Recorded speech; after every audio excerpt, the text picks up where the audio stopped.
Conosco o doutor Matheus Bonacorsi. Bom dia, doutor. Bom dia. Tudo bem? Tudo bem, é um prazer estar aqui com você, Joselino. Prazer para nós também, doutor. Estatísticas e pesquisas estão apontando 90% das empresas no Brasil são controladas por pessoas da mesma família. É isso mesmo?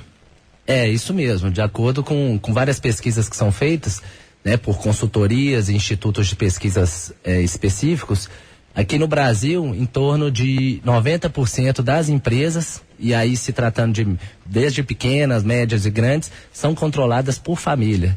Né? Normalmente você tem um empreendedor, um patriarca que funda aquela empresa e depois, ao longo do tempo, vai passando de geração em geração para os filhos, netos, enfim. E essa estatística é real. Agora, doutor Matheus, essa estatística traz um outro dado que seguramente é surpresa. Eu acho que todos os dados são surpresas. Primeiro, esse número 90% seriam empresas familiares. O outro dado, 30% dessas empresas apenas sobrevivem até a segunda geração e apenas 5% chegam à terceira geração. Isso surpreendente, né? É verdade. Isso é um problema que realmente essas empresas familiares enfrentam.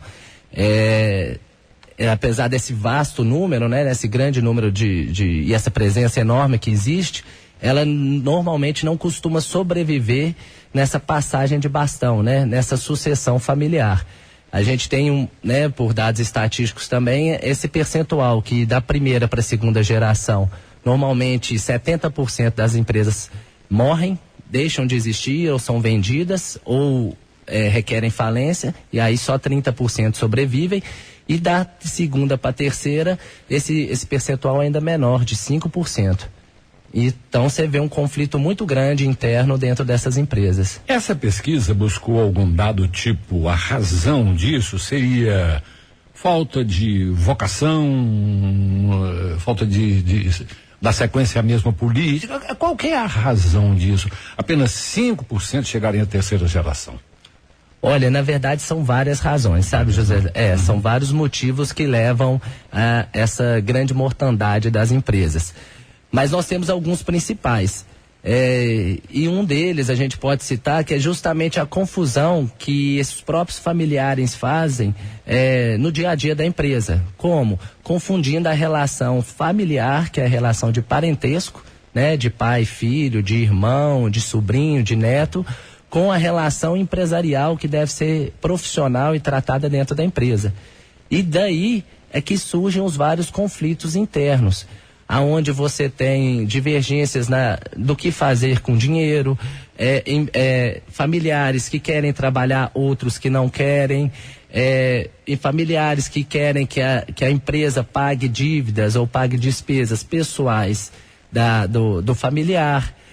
Pessoas que gostariam de distribuir o lucro ou pegar o resultado para benefício próprio e outras que desejam reinvestir aquele lucro no negócio. Então, o que a gente pode ver é que a causa é justamente essa confusão que gera entre família, empresa e o patrimônio, a gestão. Mas os motivos são diversos, sabe, José? Então, é uma gama de fatores que fazem com que essas empresas morrem, né? Que essas empresas não sobrevivam com o passar do tempo. Doutor Matheus, que é um profissional, que é professor, evitar que haja um tratamento diferenciado entre funcionários, pode ser um dos caminhos para evitar problemas? Pode ser? Pode sim, pode. É importante que dentro dessa clareza, né, dessa concepção, desse esclarecimento de que essa família tem esses tipos de problema, é importante estipular regras para da entrada desses familiares, né, se estipular quais vão ser os critérios para que a própria empresa, que é familiar, aceite os seus familiares e capacite os seus familiares para assumir determinados postos. Isso faz com que diminua a diferença entre aqueles profissionais que são requisitados no mercado, que são empregados da empresa, e os familiares que vão estar, sim, preparados para assumir aqueles cargos, aquelas funções dentro da empresa, evitando, assim, um certo, entre aspas, nepotismo, né, da própria empresa familiar em trazer alguma pessoa porque é da família, mas não é capacitada para ocupar algum cargo de gestão e aí tirando ou desprestigiando um profissional mais capacitado que não faz parte da família. Seguramente que o bom caminho para que a empresa não sofra os problemas dessa ordem que nós estamos falando aqui é que as pessoas que vão assumindo o poder se orientem e busquem uma ajuda de especialistas, não é verdade? É importante que essas pessoas, volto a falar, tenham essa clareza, né, dessas dificuldades e procurem se cercar de profissionais, de técnicos habilitados para poder ajudar a enfrentar esses problemas. Esses técnicos normalmente são profissionais da área de gestão e profissionais da área jurídica, para que se possa estruturar do ponto de vista jurídico, contratual, quais vão ser essas regras que a própria família se propõe a seguir. Muito bem, é exatamente sobre essa matéria que o doutor Matheus, especialista em direito empresarial, sucessório e imobiliário, que está lançando um livro. O livro se chama Governança Jurídica nas Empresas Familiares. Quero inclusive agradecer a gentileza do exemplar, prometo que vou ler, que seguramente traz muitas informações, mas está lançando o livro tratando exatamente desse assunto, né?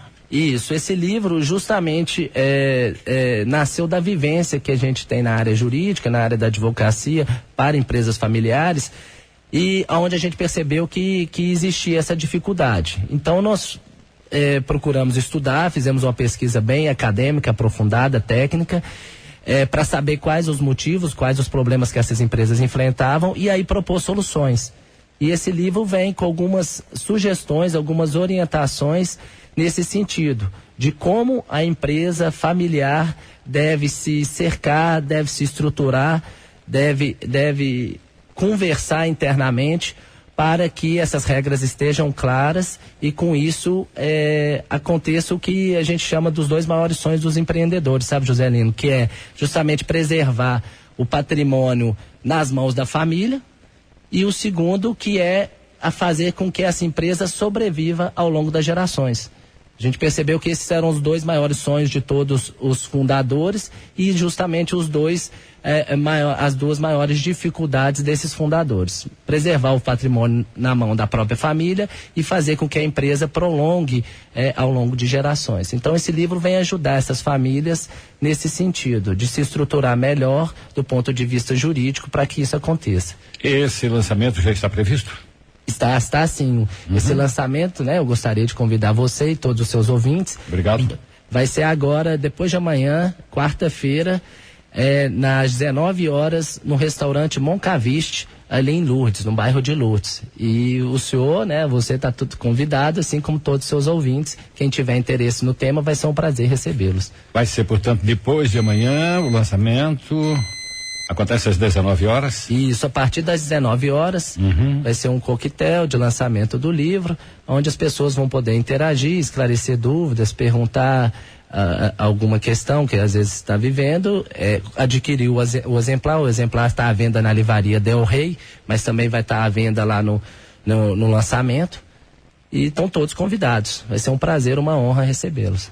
Obrigado pelo convite. Então vamos até reforçar. E depois de amanhã, quarta-feira, às 19 horas, no restaurante Moncaviste, que fica na rua Curitiba 2244, no bairro de Lourdes. Isso mesmo? Isso mesmo. Valeu. Isso mesmo. Obrigado pela visita, obrigado pelo livro. Bom dia. Obrigado a você, é um prazer. Conte com a gente. Obrigado. Prazer, sucesso. Nós conversamos com o professor e advogado especialista em direito empresarial, sucessório e imobiliário, doutor Matheus Bonacorsi.